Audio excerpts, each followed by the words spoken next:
안 봤죠? 이렇게 우리가 대화할 때 이제 반응할 것인가 대응할 것인가, 이것을 좀 우리 주의 있게 생각을 해서, 반응은 습관적으로 우리가 해오던 말이에요. 사실 이런 거 공부 안 했으면 좋겠어요.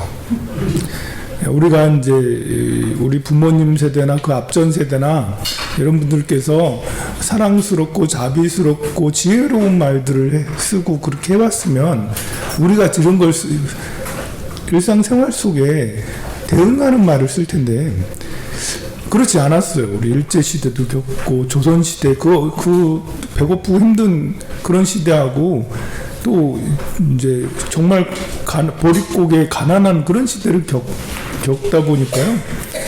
또 유교주의에 한동안 너무 매몰돼 있어서 우리나라 사람들이 남을 생각하고 배려하는 말들을 별로 하질 않아요. 그래서 반응하는 말들 그냥 이렇게 해왔는데요. 오늘은 여기에서 더라도 사람과의 관계에서 말은 굉장히 중요한데, 부부가 이혼하는 거는 서로 헤어지는 거잖아요. 그래 관계가 파탄나는 건데, 좋지 않은 첫마디로 대화를 시작하는 습관. 이제 늘 가까이 있는 사람하고는 너무 편해서 그런지 그 시작하는 말을 좋게 할 때도 있겠지만 대체로 삶의 스트레스가 항상 있잖아요. 남자는 밖에서 일하고 들어오면 하루 종일 고단했던 그런 스트레스, 여성은 여성대로 하루를 막 이렇게 이래저래 한 것에 대한 스트레스. 물론 돈 잘 벌고 이렇게 뭐가 잘 되고 그렇게 하면 그런 스트레스가 별로 없을 수도 있겠지만, 우리 사회는 그 하루를 경험하는데 참 스트레스가 적지 않아요. 그래서 아침에는 말할 시간이 별로 없죠. 밥 먹고 출근하고 한다고. 근데 저녁에 오면 이제 딱 들어서자마자 좋지 않은 첫마디로 대화를 할 때가 많아요. 이제 기쁜 얼굴로, 행복한 얼굴로 서로를 마주하고 대하는 것부터 시작해야 되는데, 그냥 재미없다는 듯이 의례적인 그런 일들이 많죠. 자식을 대할 때도 그렇죠. 자식을 대할 때도 나는 자식을 정말 사랑해서 웃으면 대하려고 하는데, 얘가 들어올 때 짜증내면서 들어와. 짜증내면서. 학교에서 스트레스가 얼마나 많겠습니까? 그런 스트레스가 많은 상태를 이렇게 우리는 이제 낯선 상대에게 나의 스트레스를 전가하지 않아요. 낯선 상대는 조심하잖아요. 낯선 상대에게 짜증내봐. 그리고 이게 아주 긴밀하지 않은 사람에게 짜증내고 하면 그건 내 평판이 나빠진다고요. 근데 집에서는 내 평판을 생각할 필요가 없어요. 집에서 우리 엄마가 내 평판을 소문 이상하게 내고 다닐 거예요. 아니면 뭐 할 거예요. 집에서는 엄마한테 내 짜증하고 스트레스를 전가하는 거죠. 짜증나면 엄마한테 짜증내고, 아빠한테 짜증내고, 남편은 부인한테, 부인은 남편한테 짜증내는 게 가장 친하기 때문에 생기는 일이죠. 우리가 늘 저지르기 쉬운 실수예요. 스트레스는 누구한테 푸는 게 아니고 스스로 극복하고 감내해야 될 일이거든요.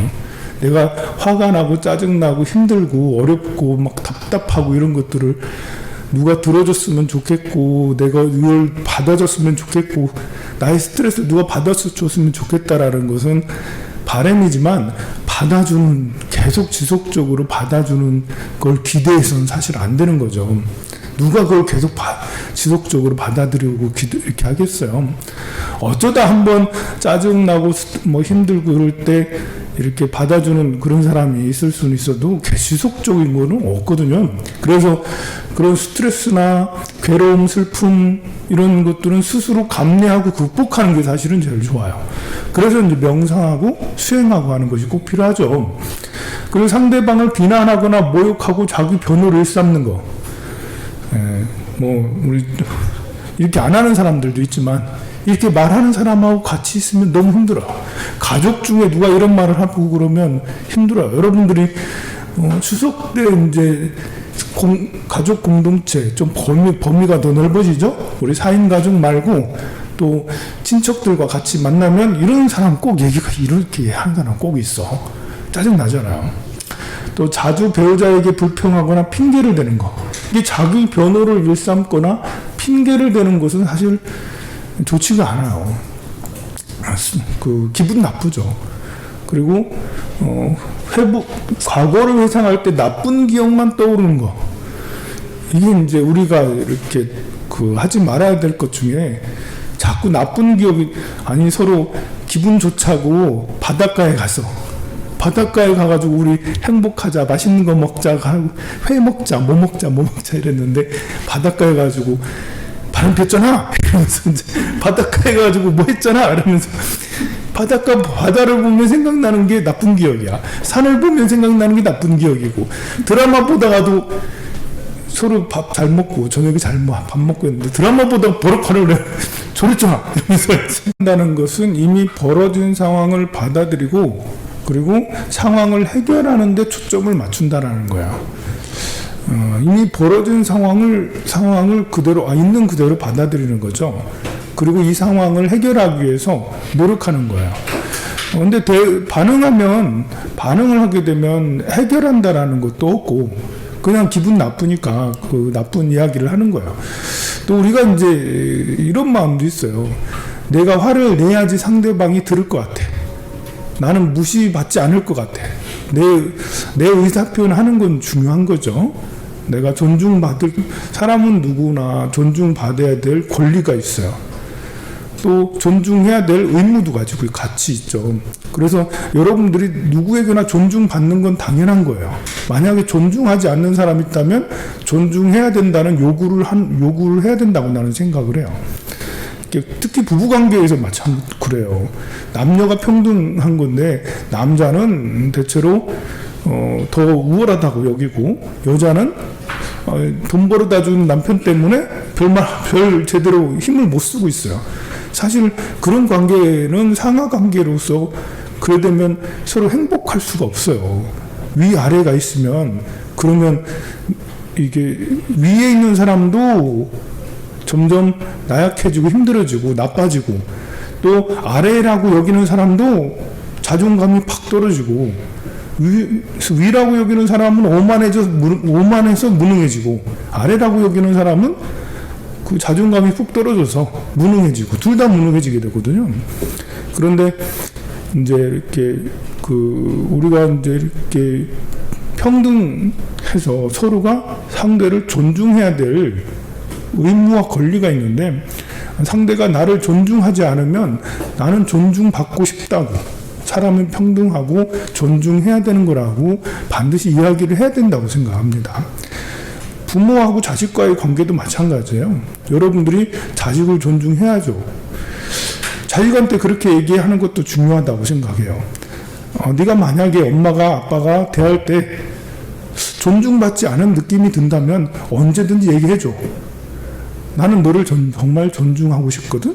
근데 때로는 우리가 화가 나기도 하고 아들 딸이니까 나의 아래 것이라고 생각을 무의식적으로 많이 느끼거든요.